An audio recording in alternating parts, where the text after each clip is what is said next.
So if ever nga manglakaw mo or na may gathering adtuan nga unsa pa na diha, no? So always wear your masks and sanitize or always sanitize your hands, no? So and also practice or observe social distancing with each other, no? So muna dapat hinumduman kay murag man siguro na importante nga health protocols because face shields are somewhat like questionable, no? When it comes to kuan, if you consider aerodynamics or something, no? So muna. Okay, so I'll start. Anong na may mo appear na kuan sa screen? Okay. I hope. Okay. So I'll begin. No. So today we're going to discuss parts, no, of the Osh Law or the Republic Act 11058. Probably ma-appeal sa discussion ang dili day ma-appeal kay naratay certain topic sa Republic Act 11058 nga ato tataman because that will be the coverage for your pre-midterm exam. So atong pre-mid ato na lamang buhato next week sa ato pong time or schedule. Okay? So for those who are watching or listening sa live stream sa Facebook, no, na may instructions diha kung unsay i-comment so that I can record your attendance. And for those nga malag out dinhi because hina ang internet connection, kuangan ka or limited ra imong kuan data subscription, so you may transfer there. So mao man gihapon, no? So okay. Okay, I'll begin. No, so we'll discuss Osh Law or RA 11058. So, kining Osh Law or the Republic Act 11058 was signed last December 6, 2018, and it was first published in the Philippine Star last January 9, 2019. Okay, so it was signed last December 6, 2018, and it took effect pagka January 24, 2019. So, ang enforcement ani karon labi na sa mga construction sites or kaning mga high-risk establishments are very strict, no, ang implementation tungod aning 58. Okay? Rate the declaration of policies, no? So the state affirms labor as the state affirms labor as a primary social and economic force, and that a safe and healthy workforce is an integral aspect of nation building. The state shall ensure a safe and healthful workplace for all working people by affording them full protection against all hazards in their work environment. By the way, supposedly, I was to upload unta a recorded video ng taani. However, wala mo kong mag-edit, no, because some parts of the discussions kay nagka-problem sa audio. I don't understand na kung naako diri sa extension, madyo man ang audio pero ugat to sa bahay kay kuan murag kog ka ng way signal ba choppy, no? So wala na lang na i-continue nga katong recorded video unta ang i-upload sa atong Facebook group, no? So mo nang nag-live na laman ko kay wala pa mahimo. Okay, so so it shall also ensure that the provisions of the Labor Code of the Philippines, all domestic laws, and internationally recognized standards on OSH are being fully enforced and complied with by the employers, and it shall provide penalties for any violations thereof. No? So, kinahanglan nga ang mga employers or kaning mga establishments would provide kaning mga safe and healthful helpful workplaces, no? Kinahanglan nga mo na ilang i-promote ug unsay mga standards o mga guidelines or provisions sud sa labor code, no, kaning mga compensation for workers or kaning mga rights sa workers regarding safe and healthful workplace or work environment. So kinahanglan mo comply o i-provide na sa mga employers, and ako nang i-enumerate later. So I think na kuan naman pud na nung sa murag appeal man mo sa tagana og activity. There was one section nga wa man appeal. So I think kamo section P o section Q man siguro to ang natagaan. So I believe nga naka-read through na mo sa uban nga mga provisions ani. Okay? So the state shall protect every worker against injury, sickness, or death through safe and healthful working conditions, and it shall promote strict biodynamic, inclusive, and gender-sensitive measures in the formulation and implementation of policies and programs related to OSH. Okay? So unsa may coverage ana ninja, unsay sakop or asa dapit ma-apply ning OSH or ang RA 11058 o kanang Direct Order 198-18. So asa man sila ma-apply. So it shall apply to all establishments, projects, and sites, and all other places where work is being undertaken in all branches of economic activity, including one, establishments located inside special economic zones and other investment promotion agencies. So kaning mga special economic zones, mo ni ang mga particular nga mga business hubs controlled by the Philippine Economic Zone Authority or PEZA, no? So probably kaning mga business parks, no, industrial parks or something like that. Okay? So aside from that, appeal sa coverage aning Osh Law is kaning utilities engaged in air, sea, and land transportation. Okay? So also industry such as mining, fishing, construction, agriculture, and maritime. No, so appeal din ang ganang mining, construction, agriculture, even manufacturing industry. No, appeal sa Osh Law because na-define na nato last or na toki na nato last meeting nga unsa ang mga industries nga big or large contributors about kaning mga workplace related or work related injuries or deaths, no? So appeal ana top 3 ang manufacturing, agriculture o construction. So muna sila. Okay? Contractors and subcontractors, including those in the projects engaged in the projects of the public sector. And please note, no, na the rules does not apply to the public sector such as the national government agencies or government-owned and controlled corporations. Wait lang. Okay. Government-owned and controlled corporations with original character or charters rather. So government financial institutions, state universities and colleges, and local government units. No, so wala sila appeal. Unfair, no? Wala sila appeal. Appeal unta sila. Okay. So we also define several terms, no? Nga define sa Osh Law. So na mga definition of terms nga to. So first, you have certified first aider. So ingon siya ang usa ka certified first aider is any person trained and duly certified to administer first aid by the Philippine Red Cross or any organization authorized by the DOLE Secretary. So kasagaran kinahanglan sa usa ka particular nga establishment, no, na ay at least usa first aider.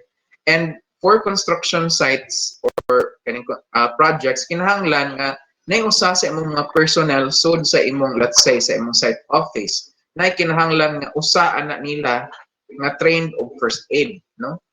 So usa na sa mga requirements, especially if mag-apply ka og mga papers before ka mag-start sa project. Kay mohikay man ka og mga papel from DOLE, kani mga compliance nimo regarding safety and health, no? And adto nimo i-enumerate og kinsa na imong mga safety and health personnel like first aiders, safety officers, company nurses, or kaning mga OSH kanang or occupational health kaning employees, particularly kanang mga physicians, dentists, or sa panadiha, no? So, og mo apply ka og usa ka or bag-o ka magsugod og implement sa mong projects, usually your client, let's say for example the National Grid Corporation of the Philippines, ang DPWH will require you to send documents like compliance papers from the Department of Labor and Employment. So kinahanglan na kaani, no, na kay mga lista ani nga mga particular kuan, and then your first aider should be certified or accredited or naa si Jai legit nga kuan kaning legit nga certification about conducting first aid.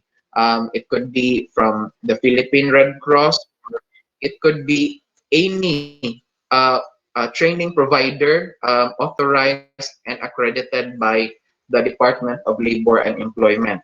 Okay? So competency standard ay before kuha na, no? Kung mga gagmay ang construction sites, let's say for example less than 20 people, na may mga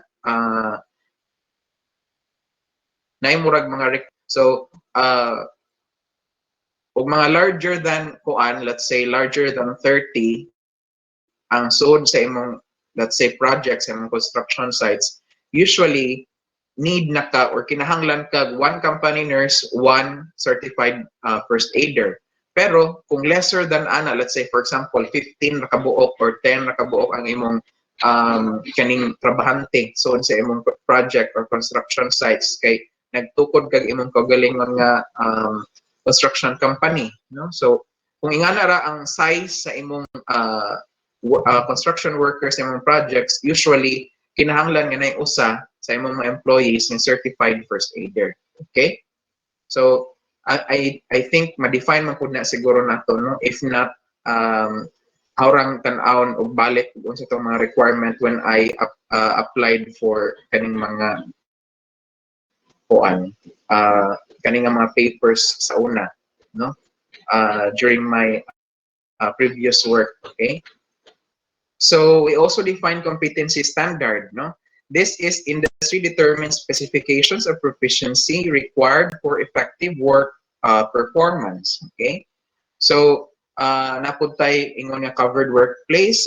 These are establishments, projects, sites, and all other places where work is being undertaken, wherein the number of employees, nature of operations, and risk or hazard involved in the business as determined by the Secretary of Labor and Employment, requiring the compliance with the provisions of DO 198-18. So ang pasabot ani katong coverage nga gidiscuss na ganina, no? Kinsay mga establishments or kinsa nga mga industries or kinsa nga mga businesses covered aning particular nga kuan or kinsay kinahanglan nga mo comply. So mo aning covered workplace. So before ko mo proceed, some of the contents siguro din ni na yung mga typographical errors or na yung mga wrong grammar, no? So I cannot control that one because wala na ko ni ma-edit.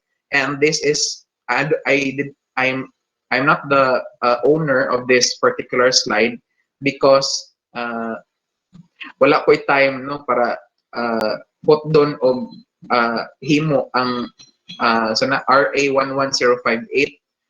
So I sourced out from my former kani mga colleagues sa una, mga safety officer, no? Kung naba sila ing ani. So nay uban ani din hinga na ay let's say mga kuwang-kuwang og mga sentences. So please bear with it, no? Ako na lamang correct enigmatic ana to. Okay? So napo din what is the Department of Labor and Employment? So it is the organization or executive department assigned no to look at or look so say tawag ani kanang si mo oversee no sa kaning mga issues or kaning mga regulations regarding labor and employment. Okay, so ang gibutang ni dinhi accredited training organizations refer to those which have been granted accreditation by DOLE pursuant to Department Order number 16 series of 2001. So ang pasabot ni dinhi is na mga accredited or accredited training organizations. Let's say for example, gusto mo mahimong kaning accredited safety officers, no? Because hunahuna nimo daghan naman no kung makipagkompetensya ko sa kaning mga bag-ong graduates karon nga graduate pod of construction management or civil engineer. So medyo pa mo venture out na laman ko no maghunahon ako kung magtukod kog ahong kagalingon construction firm kuan man kanang murag na ko daghang kompetensya aning ahong kuan among locality. So mas maadyo siguro kung dinhi sa among locality magtukod na laman ko og training center for safety and health, no? So murag ingana ba mo nahuna. So kung gusto ka nga i-venture out ang field sa safety and health, no? So you have to be accredited by DOLE kanang gusto ka mo himong mo train sa construction occupational safety and health, Bosch, no? Or gusto ka mahimong ako naman i-define later no kanang regarding anang mga Osh consultant, Osh practitioner, and the different levels of safety officers, no? So I will define that later. And then kung gusto ka na mo training, na mga accredited training centers or training providers nga accredited by DOLE. So na uban sa mga uban nga section nangutana sila na, sir, na ako'y nakit-an sa Facebook pero nagduha-duha ko kung legit ba ni siya. So unsaon na pagkahibaw kung accredited ba ni siya sa DOLE or not, no? So I think na amay na post na ana no nga dili ko kahibaw wala dili ko sure if updated okay, sorry. Wala ko sure if updated ba ang kanang naa sa website sa DOLE, but you can ask me because I have someone who kanang nga nakahibaw no regarding ana kay nakoy kaila sa una nga nagtrabaho sa DOLE sa kuan. So mo na he was asking kung accredited ba ni siya sir or kaning basin og kuan ba ni siya kanang scam no kay through Google Meet ra kuno ang training and then mo na murag doubtful siya. So mo na ang giingnan nga atong tan-awon i-send na ho unsay pangan sa kaning training provider kay atong tan-awon sa directory sa DOLE kung accredited ba siya. Okay?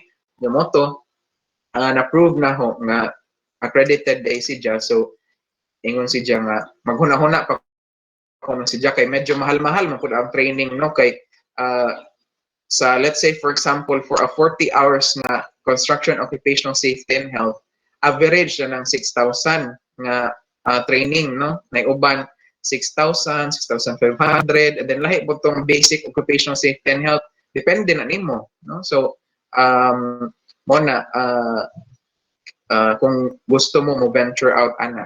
Okay, so next you have the equipment, any machine with engine or electric motor as prime mover, and you have the employer no an employer is any person natural or juridical including the contractor, subcontractor, and principal employer who directly or indirectly benefit from the services of the employee. So mo na si Jay pasabot sa employer. Okay, so mo na niyang giingon nga na ay mga typos no. So general safety and health inspection. So an examination of work environment including the location and operation of machinery. Okay, you can read through that no. So usually na yung mga general safety and health inspection nga pagabuhaton ang DOLE no. Let's say after nimo ma-accomplish tong mga papers no uh, para sa kanang compliance ana nga particular project na ay unannounced usually na sila mo adto sa site, and then tan-aw nila or ilang i-inspect ang kaning mga location sa or kaning imong storehouse for kaning mga machineries, equipment, or kaning mga kuan, uh, kaning mga conditions sa imong workspace, no, nabay uh, appropriate nga lighting, no, nabay kanang sakto nga mga or safe nga mga si tawag ani temporary facilities, nabay mga welfare facilities for the workers, etc., etc., no. So mo nay usually buhaton sa dole, pero that would depend lagi on kuan kay usually na may mga regional or field offices or satellite offices, and sometimes dili na nila mabuhat, no, because of limited manpower. So let's say for example dinhi kintahay gamay ra ang people so sa dole dinhi, so dili jud na nila ma-inspect tanan, no? So hayahay na ka kung di ka ma-inspect, no. Okay, so you also have high risk establishment. Okay, so mayan kag high-risk establishment, it is a workplace wherein the presence of hazard or potential hazard within the company may affected ko no, may affect the safety and or health of workers, not only within but also persons outside the premises of the workplace. So pasabot ni ja ang ma-expose sa danger dili ra ang imong mga workers nga naa sa inside sa imong workplace, but also people nga outside ana nga work environment, probably mga pedestrians, no, or kanang community around that particular establishment. So unsa man na let's say for example we can consider construction high risk establishment nga naman.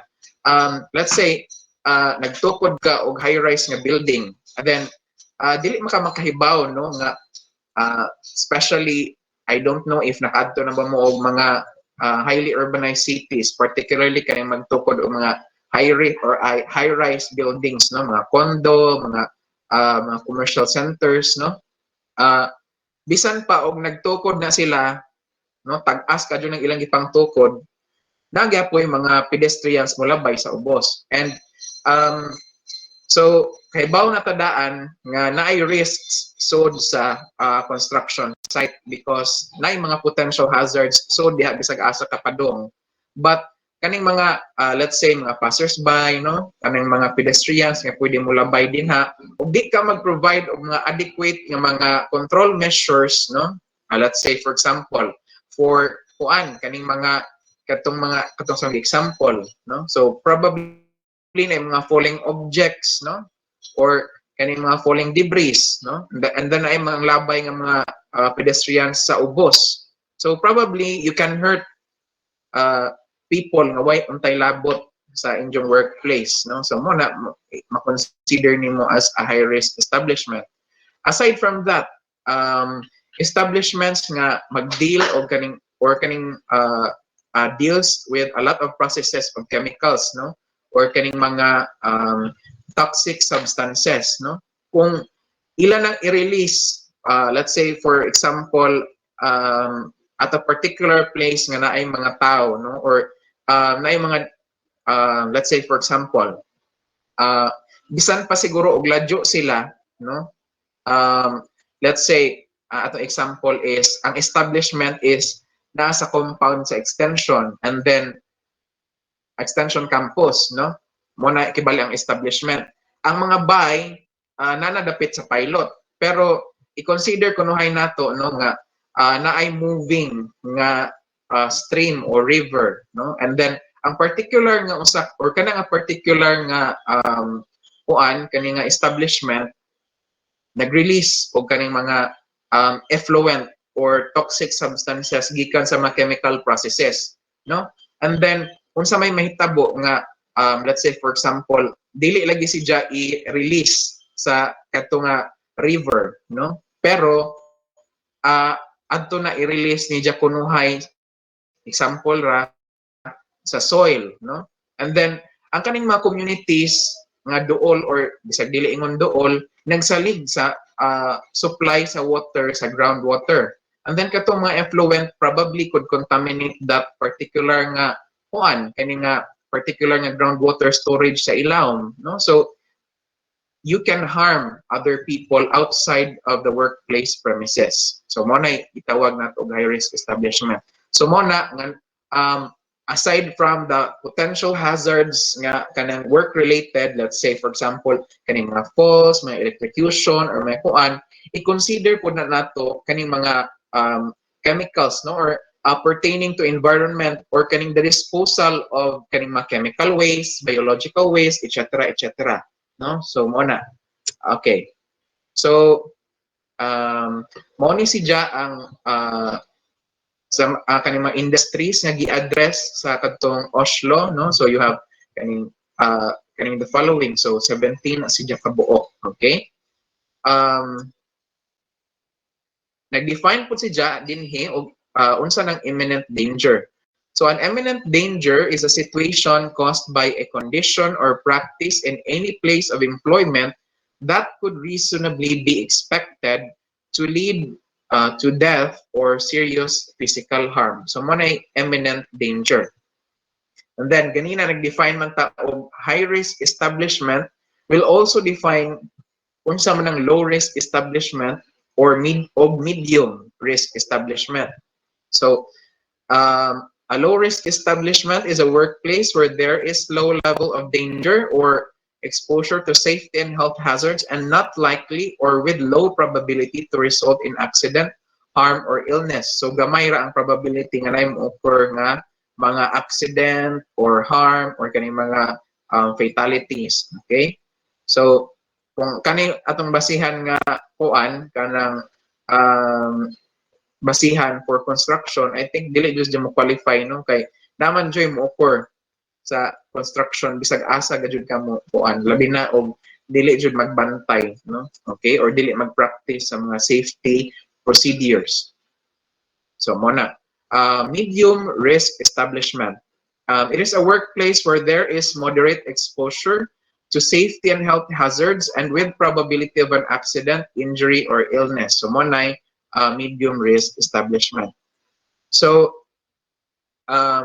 dinhi gidefine po ni ang MSEs. Nganong gi-appeal man ni no? So probably there are companies or establishments nga mag-employ og less than 10 employees ra, no? So and the establishments employing less than 100 employees respectively. So kung kag micro, less than 10 employees. Kung kag small enterprises, it is employing only less than 100 employees, okay?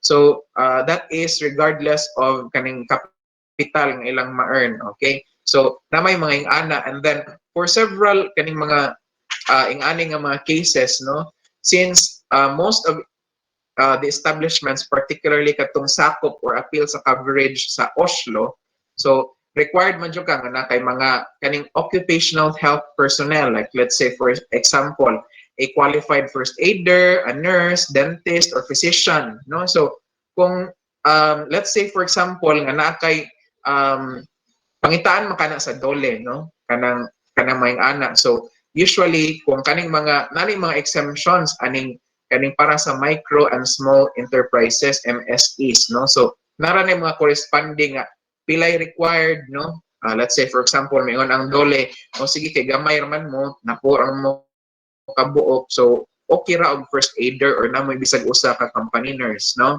ingana. So mo na si Ja. You also have here kaning kuan occupational safety and health consultant. So mo na lang giingon ganina, no, if you want to basin na amoy interest, no, to venture out the field of safety and health.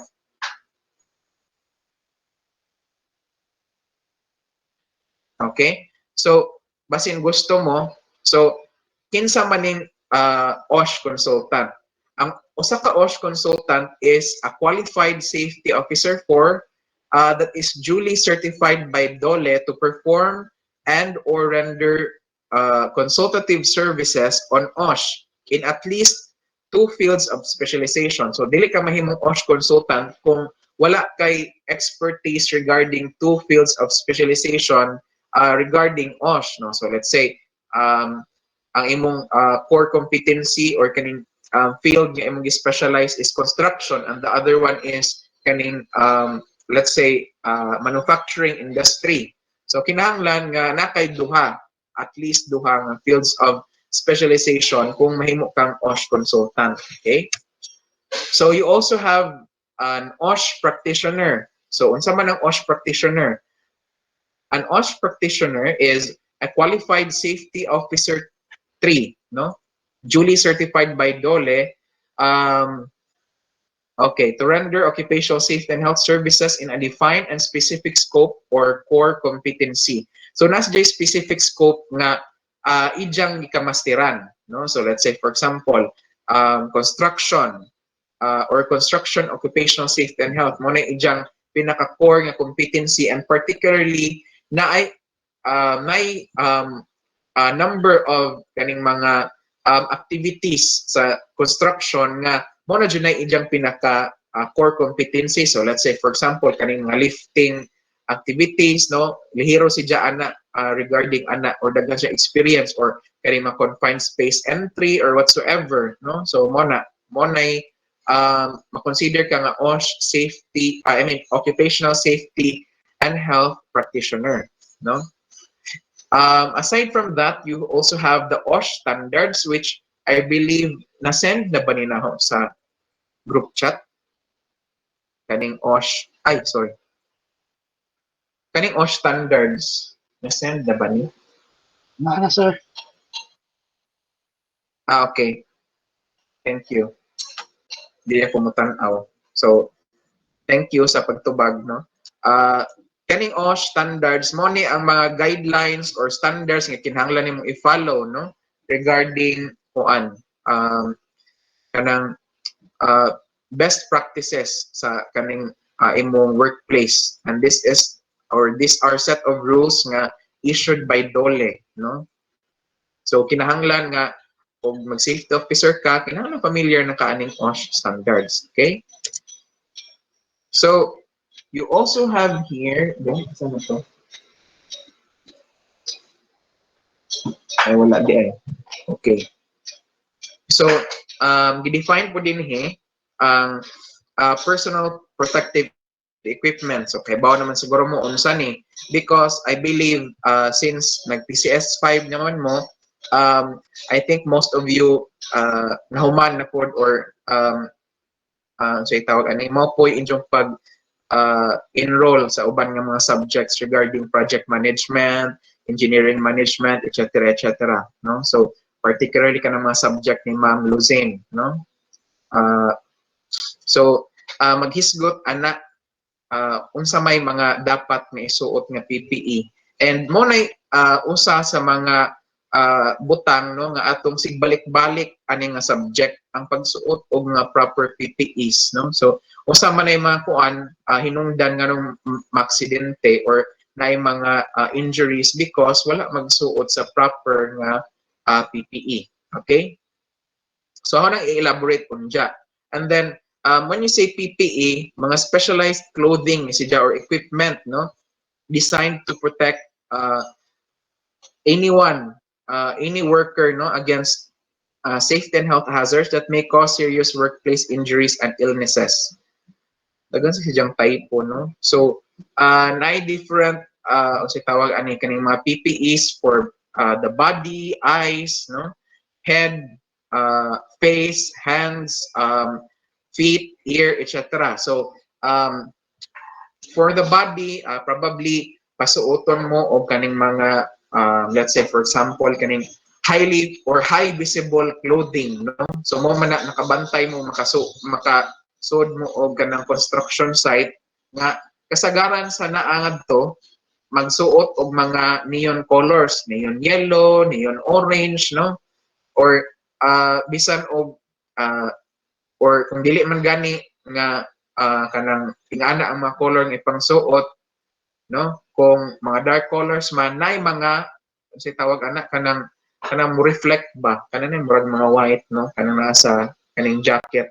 So ingana na kasagaran ay pangsuot, no, and required na may pasok sa kuan kanang construction site.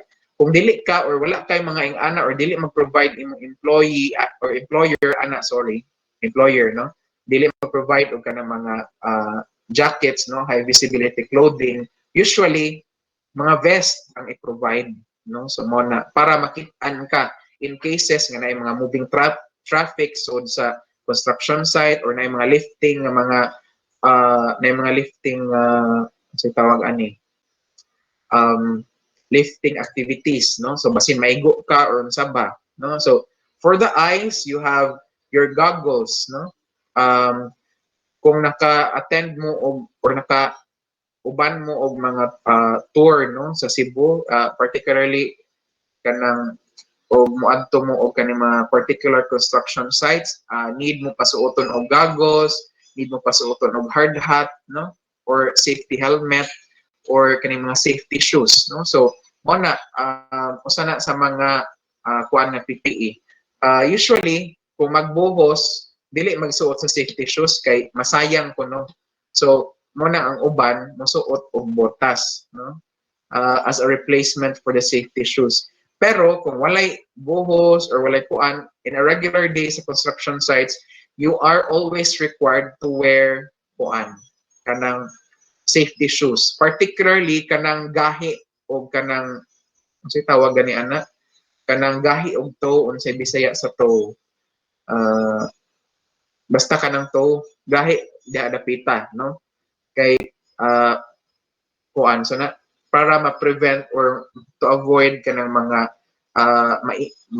so na maigo or malumpitan ang imong tiil, okay, o kaning imong mga kumajingking. So you have safety and health audit. So ang safety and health audit murag medyo similar ni siya sa katong general safety and health nga inspection. Pero kani murag mas kuan gyud ni siya kanang grabe ni siya, no, nga inspection because almost tanan nga aspects or tanan nga butang sud sa construction sites, let's say sa construction application, no, anha dyan na i-check, no, examine ang kada project sites kung naabay mga non-compliance to kuan kaning safety and health nga practices. I-check ang imong safety programs because before ka mag ingon ko ganina nga mo-apply ka og mga or na kay mga papel nga kayo nun sa dole before ka makasugod sa project, no, so included ana so what mag-formulate ka sa imong comprehensive safety and health program, no, so ngadto nakabutang to tanan imong safety and health guidelines and policies sa imong kumpanya, imong company statement whatsoever, ug sa imong mga measures, no, to implement safety and health and ikuan na inspect na sa dole kung imo ba jud nang gisunod, no, ang imong mga safety programs, itandi-tandi na nila, and then they would also check your record and your management performance, no, so records probably kaning mga records of kaning mga na-occurrence sa incidents, accidents, minor ba or major, no, or unsa pa na, let's say for example na deaths or mga near misses, usually ang record ana either ang safety officer or ang company nurse, no, so tan-aw na nila ngadto and itandi na nila sa let's say ay mga report ang company nurse nga karon nakuhaan og kani nga mga medication, so wala man ngadto sa report nga naay na aksidente or naay na injury, so inigtanaw nila ana kung anong naamay gi-release dinhi nga medication ana nga particular kuan, let's say naay gigamit nga betadine or naay mga bandage or na kuan, so kana nga particular adlaw na aksidente, no, so itandi-tandi na nila, so muna kapoy kadyoning naay audit labi na og ang mo audit is kanang sukit-sukiton, no, so muna okay, so sometimes also napoy mga safety and health audits sud sa kumpanya ang safety officer pod ang mo conduct, no, so Ay mga ana. And usually, i-conduct ni Nija if ever announced po ang safety and health audit sa DOLE. So before nga mag-conduct o announce nga safety and health audit ang DOLE, so ang safety officer mo conduct po siya og kaning internal audit. Okay? So you also have the Safety and Health Committee, and this is very important kaning Safety and Health Committee, particularly in your projects, no? Pohon. So this is a body created within the workplace tasked with the authority to plan, develop, and implement OSH policies and programs, monitor and evaluate the OSH program, and inspect and investigate all aspects of the work pertaining to safety and health of workers. So usually safety and health or the safety and health committee is headed by the safety officer of that particular project, no? Or sometimes in some cases, no, usually it is headed by or overseen by the project manager, and murag acting or officer in charge would be the safety officer. Depende na sa structure sa inyong organization. But aside from that, kanang Safety and Health Committee, kinahanglan nga napoy laing mga committees nga mo address, no? Mga related po sa safety and health. No? So let's say for example, na yung mga sunog na mahitabo, simbako, no? Na may ana ba, unforeseen situations nga naay mo occur nga sunog sud sa construction site, or na ay let's say earthquake, no, or na ay landslide kunuhay sa duol sa imong kuan. So unsa may injo mga risk reduction management, no, so management practices. So kinahanglan sud po ng safety and health na po yung mga laing committees like disaster risk reduction management kuan kaning cluster, or kaning na mga evacuation cluster or evacuation planning cluster whatsoever ana-ana, no. So in our or in my previous katong work naming ana, and the safety and health committee was headed by the safety officer, and usually kaning mga evacuation plans mga kuan. So ang engineer na ang moplano ana, and then usually na ay mga drills or mga reenactments ana regularly. Okay? So you have the safety and health program, no? Ang safety and health program is a set of detailed rules to govern company policies, processes, and practices in all economic activities to conform with OSH standards, no? Mo ni hong giingon ganina nga mo ni imong isubmit sa DOLE, no? If ever before ka magsugod sa usa ka project, because mo ni imong sundon nga mga guidelines. Usually ikaw ang mohimo, and then napo kay imong makaugalingon nga safety policies, no, nga nag-base pod ani. So mo na daghan man siya kaadjong attachments o daghan ni siya kaadjong kote-kote kung saon pagsuwat. Okay? So we define here at this point a safety officer, no? Unsa man ang safety officer? So it is any employee or officer of the company trained by DOLE or any DOLE accredited training organizations and tasked to implement an OSH program. So na po different levels, no, of safety officers. So you have the safety officer 1, safety officer 2, you have safety officer 3, and safety officer 4. So for safety officer 1, it is an employee who has completed the mandatory 8 hours OSH orientation course as prescribed by the OSH standards, and na po siya equivalent nga 2 hours of trainers training of trainers or trainers training. So itawag na namong trainers training as TOT, no? TOT. Okay? So mo nay qualifications for safety officer 1. So kung safety officer 1 ka, ang imong qualification or imong kanang na-complete nga training is 8 hours nga OSH orientation course and 2 hours of trainers training. Okay? So kung safety officer 2 ka,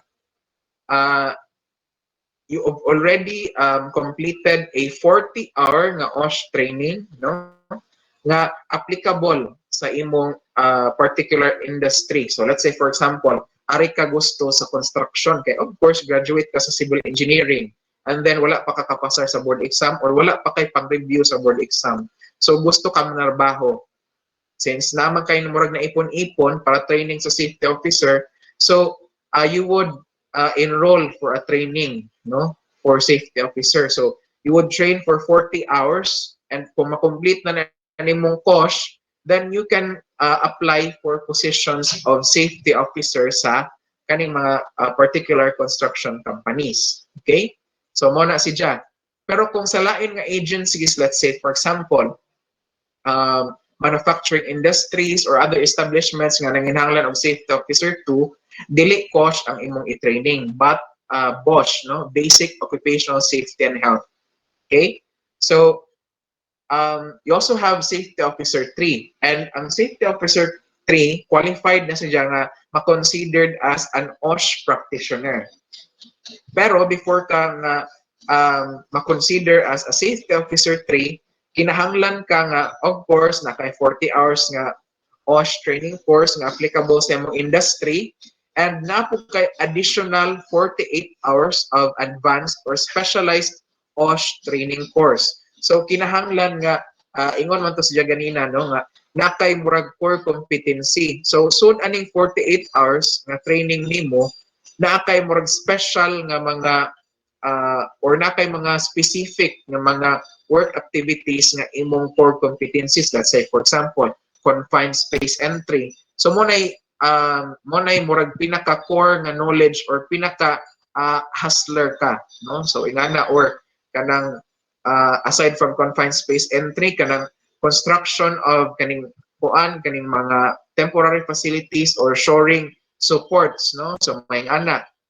And aside from those mga trainings nga 40 hours nga OSH training, 48 hours nga advanced or specialized training, you would also need 2 years of experience sa OSH, no? So dili pod ka maka-train aning safety officer 3 kung dili ka 2 years na nag-practice of OSH. Okay?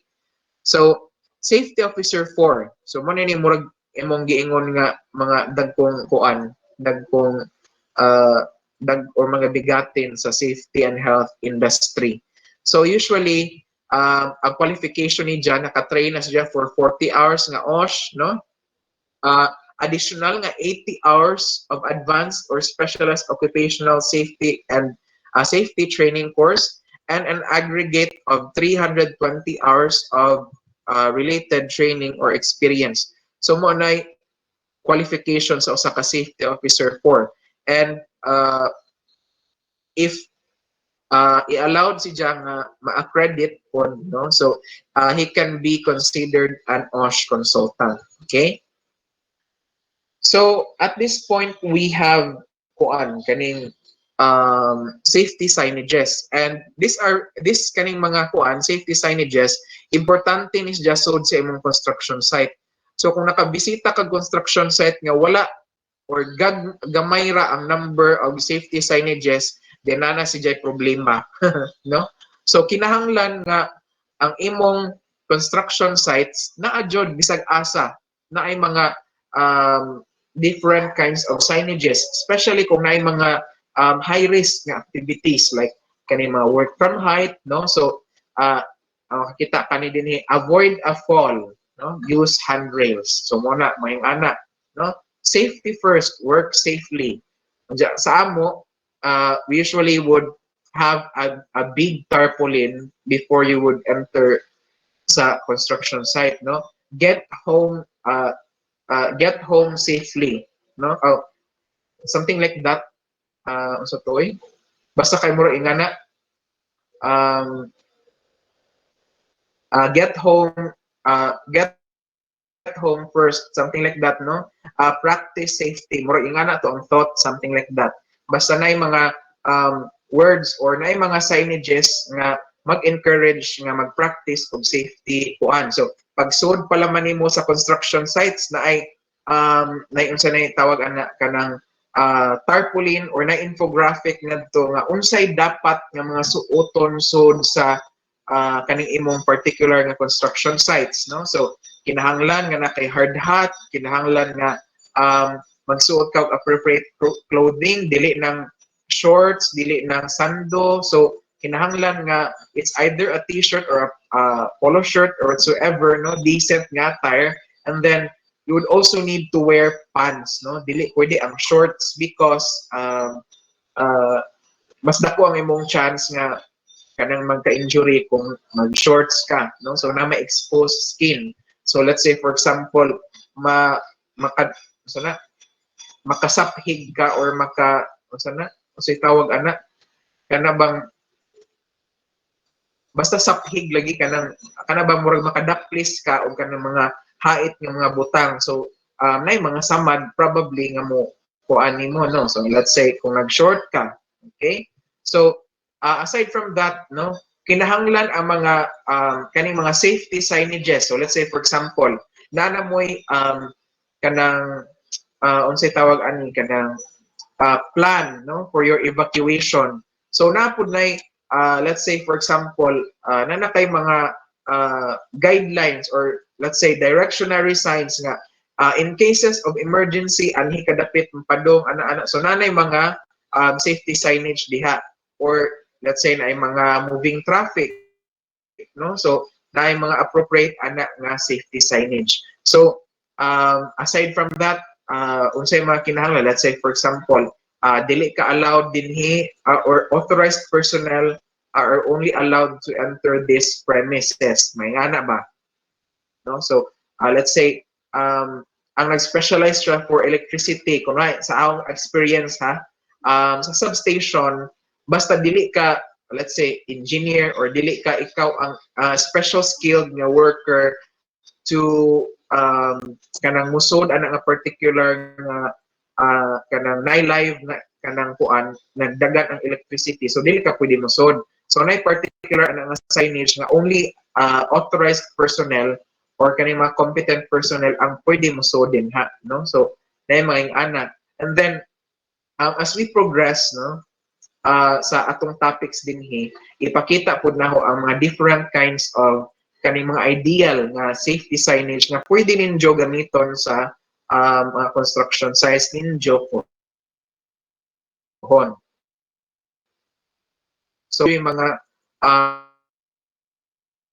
safety signage, then there is a problem ana, no? So kinahanglan nga all kaning mga kanang workplaces nga naay mga possible nga mga hazards, kinahanglan nga naay safety signage, and that is required by the DOLE. Okay? So gidefine nito dinhi ang workplace, and then unsa pud ng worker, no, kay bao naman taon sa mga pasabot ana. So arita sa workers OSH seminar. So usually in a construction site, no, nga na atong setting, nay mga let's say for example, nay mga bag-o nga mga laborers, no, nga imong ipasod sa imong project. So what happens is that kinahanglan sila nga ma-orient sa safety and health practices. So kinsa may makakonduct aning workers OSH seminar, allowed ang any safety officer, no, let's say for example you are a safety officer too, so or nakay COSH, no, or naka-training ka sa COSH, or you are someone who has competent knowledge regarding safety and health, so pwede ka nga mag-conduct of mandatory 8 hours nga training according to the modules nga prescribed by the OSH standards, no? So muna imo nang i-reiterate nga unsay importance sa safety, unsay mga penalties kung dili ka mosunod sa kuan, and then i-appeal po na nimo ang mga safety guidelines sa company, inig-discuss nimo ana, okay? So mo na workers OSH seminar. So at this point we discuss unsa ning duties and rights of employers, halang uwan og kusog hina internet na pod. Okay, so mo ni mga duties sa employers, no, and I believe nga na-enumerate na ninyo, no, kadtong sa learning activity nga gihatag. Okay, so kinahanglan nga the employer should equip a place of employment for workers that is free from hazardous conditions that are causing or are likely to cause death, illness, or physical harm. So muna ang usa sa pinaka-importante nga duty sa employers to provide a safe work environment sa ijang mga trabahante, no? So muna Aside from that, to provide complete job safety instructions to all kuan, and then mo nang uban diha, no, mo skip na tak sa uban kay kahibaw ko nga na kuan naman ninyo, no, na enumerate naman ninyo sa inyong activity. Okay, so I use only approved specific industry set of standards of devices and equipment for the workplace. Okay, so okay, use only appropriate specific industry set of standards of devices and equipment.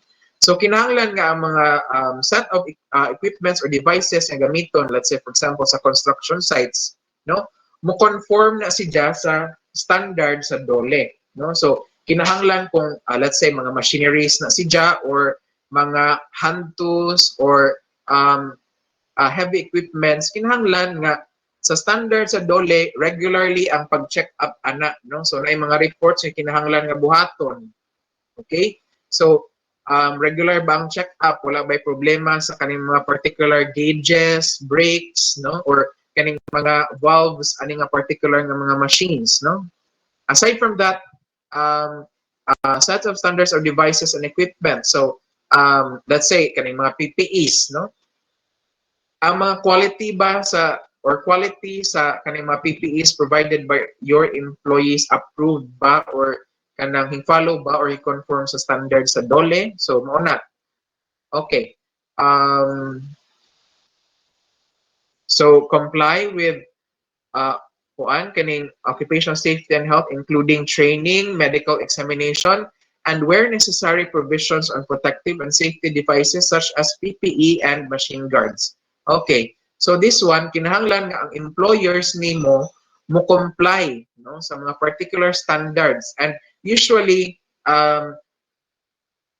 so na responsibility sa employer nga si Jai mo provide og PPE sa mga trabahante and not the other way around. Okay, so kinahanglan po nga ilang i-provide nga PPE is kanang of the approved standard from DOLE.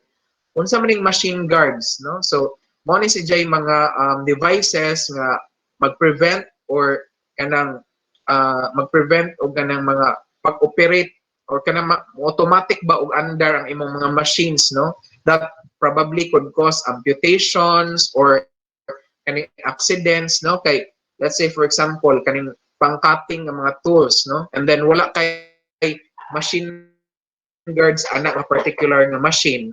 So kung hingkalit ra nag-under dyan, nag-ingon-ingon kasi imong kamot diha, di maputod imong kamot, no, ma-amputate kay hingkalit og under, and then kay nag duwa-duwa man ka diha or nagprank-prank ka diha nga hala maputod ang kamot yung under na hinunog kalit, no. So mo nang kinahanglan nga ang imo pong employers would provide machine guards for your mga equipments, mga machineries, and etc. No, particularly kaning mga machines nga maka-cause of mga amputations or kaning mga injuries. Okay, so make arrangement for workers and their representatives to have the time and resource to participate in the process of organizing, planning and implementation, monitoring, evaluation, and action for improvement of the OSH management system. Okay. Next, duty pod sa employer nimo nga mag-provide where necessary for measures, identifying trainings and drills, evacuation plans, etc., to deal with emergencies, fires, and accidents, including first aid arrangements. So mo na akong giingon ganina, no, nga kinahanglan nga sa usa ka particular establishment naanay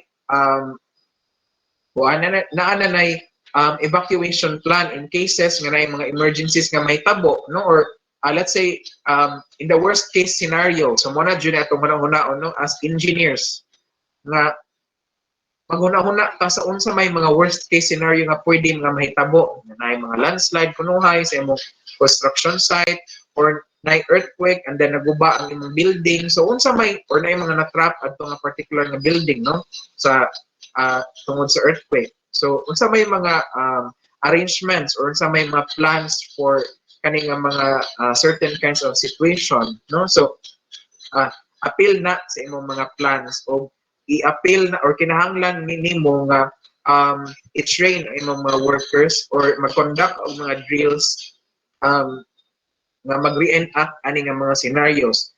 So let's say masunog ang building, simbako, no?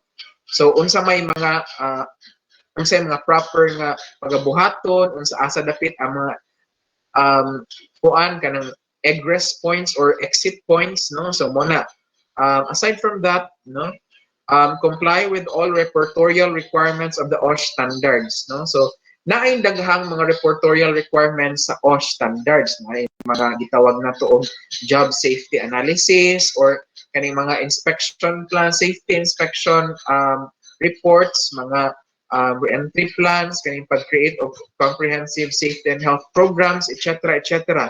And I will teach you how to make those, no? So kinahanglan duty na sa imong employer nga mo comply ani nga mga reportorial requirements kay just in case that the DOLE would inspect or mag-audit nga unannounced sa imong establishment, then na kay mapakita or in cases nga may tabo nga mga accidents, no? So anha nimo ma-tan-aw kung asa kadapit na sa job or kinsay na sa job. So mo na kinahanglan nga ang imong mga reports generated sa imong company, so kanang gihimo sa, let's say, safety officer or sa company nurse or any occupational health personnel, kompleto or kuwang-kuwang og information.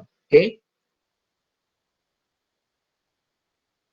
And aside from that, pinaka-importante nga duty sa employer is register establishment to DOLE as provided under the OSH standards. O kinahanglan siya na registered establishment sa DOLE. Okay. Then mauni ang mga rights and rights of employees. Gamay ra no, 5 ka buok. Okay? So mo na siya kinahanglan nga mo participate in capacity building activities on safety and health and other related topics and programs.